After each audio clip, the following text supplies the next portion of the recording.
After my father's funeral, my mother wasted no time before launching into her plans. I'm going to take all of Dad's $184,000 inheritance now that caregiving is over. You're useless to me, haha. Please leave right now, she said, her words cutting sharply. I couldn't believe she'd say something so callous right after the funeral. She seemed utterly hopeless. But I had already prepared for this moment long before my father's passing. With a confident smile, I replied, "Thank you. I've been waiting for this. My name is Susan, and I'm 28 years old, still living in my parents' house." My father was the light in my life, always there for me despite his busy schedule. He ran a company but always made time for family dinners and my school events. Its kindness meant the world to me. My mother, on the other hand, was a different story. She never showed much affection, especially when I was young. Living with my paternal grandparents under the same roof didn't make things easier. My mother often vented her frustrations when my father or grandparents weren't around, directing her anger towards me. My grandmother, though kind on the surface, had her moments of cruelty, especially towards my mother. She would often make hurtful remarks, reflecting disappointment in not having a boy to carry on the family legacy. Despite my efforts to win my mother's approval through academic success and even winning swimming competitions, her criticism only grew worse. She'd remark about my looks, comparing me unfavorably to my father, whom she adored. My mother's beauty and past as a model seemed incongruous with her behavior. Marrying my father for his wealth didn't bring her the life of luxury she expected, especially with my grandparents in the picture.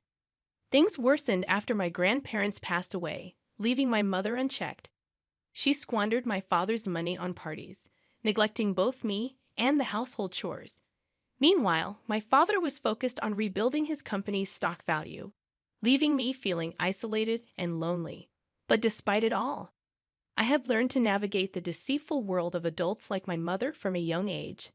Now, with my father gone, I was prepared to stand up for myself and claim what was rightfully mine. But despite my resolve, I couldn't bring myself to confront my father about my mother's behavior. I understood how hard he was working and felt that saying more would only burden him further. My aspirations remained clear. I aimed to attend a prestigious university and eventually join and support my father's company. In my dreams, I even envisioned taking over the business someday. I had no desire to live off someone else's efforts like my mother, content with a life of ease without any personal contribution. So I dedicated myself to hard work, steadily advancing towards my goals. As my father's business stabilized, he was thrilled to hear about my ambitions to join him.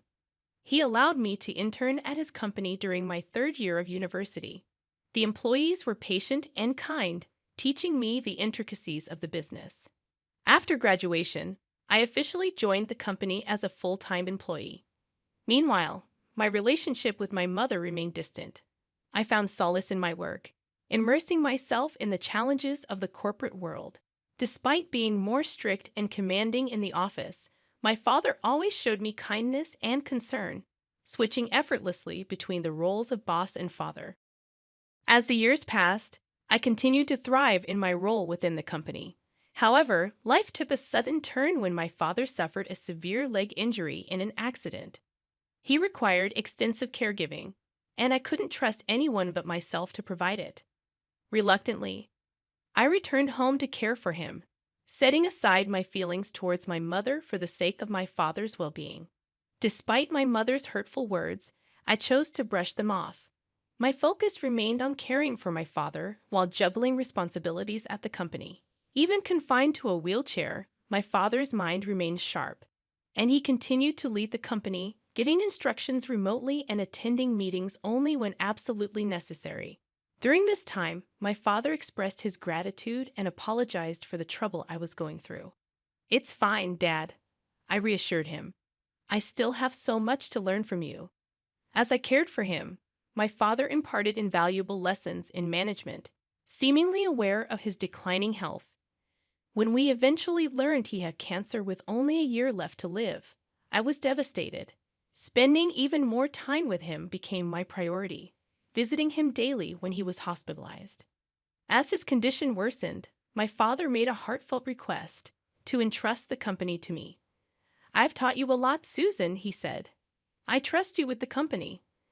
I'm counting on you for everything after I'm gone." I promised to fulfill his wish to protect both him and the legacy of the company. A week later, he passed away, surrounded by loved ones and company employees who had become like family. Notably absent was my mother, who hadn't visited him once during his illness. Her indifference appalled me, but I chose not to confront her at the funeral, knowing it would be futile. In the midst of my grief, one thought lingered. I would uphold my promise to my father, to safeguard the company he had worked so hard to build. And if my mother dared to shed crocodile tears, I wouldn't hesitate to put her in her place. Despite my mother's unchanged demeanor, she boldly pretended to mourn in front of my father's friends. It was evident, however, that her true feelings were far from sorrow. She was likely pleased by his demise. The allure of my father's substantial inheritance seemed to be her sole source of satisfaction in the wake of his passing. Immediately after the funeral, she wasted no time in approaching me with her demands. "I'm going to take all of Dad's $1,984,000 inheritance now that caregiving is over. You're useless to me, haha. Please leave right now," she declared. I couldn't believe she would be so brazen as to demand this immediately after the funeral. But I was already prepared for her audaciousness. With a smile plastered on my face, I calmly responded, "Thank you. I've been waiting for this." Her surprise was evident, but I remained unfazed as I packed only the essentials, ready to move out. "I'm going to sell all my stuff," I informed her. "You can do whatever you want with this house and the $1,984,000 inheritance. I don't need anything else. I'll live and enjoy life to the fullest."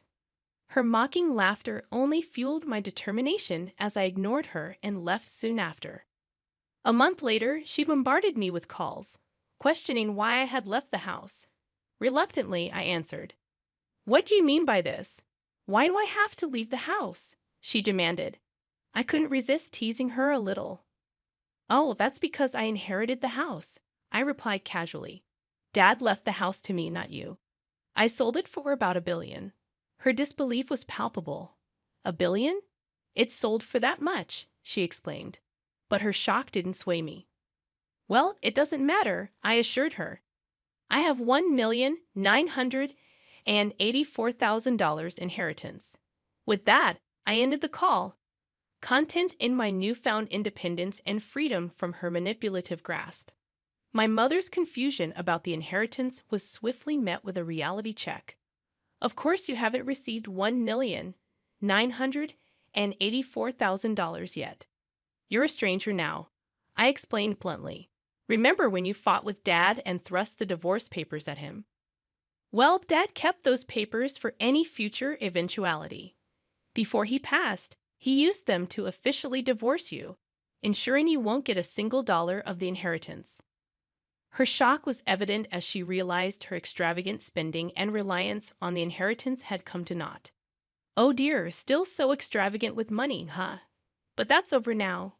You'll have to work for the rest of your life," I informed her matter-of-factly. Her response was predictable, demanding that I provide for her and secure her a new house and executive position in the company. I scoffed at her audacity. "Did you ever do anything for me? Don't conveniently bring up our parent-child relationship now. I don't think of you as my mother anymore. Our bond is severed. So please live your life however you like." With that, I cut off contact, setting her number to reject calls, and informing the company reception to report her if she showed up. Meanwhile, my dedication to my work at my father's company remained unwavering. I focused on protecting his legacy and fostering innovation, determined to lead the company to new heights. While my mother spiraled into debt, forced to work part-time jobs to pay off her bills, I found fulfillment in my work.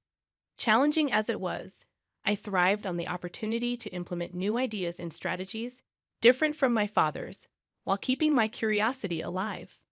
Moving forward, I aim to dedicate myself even further to my work, striving to become a respected business leader and continue the legacy my father had entrusted to me.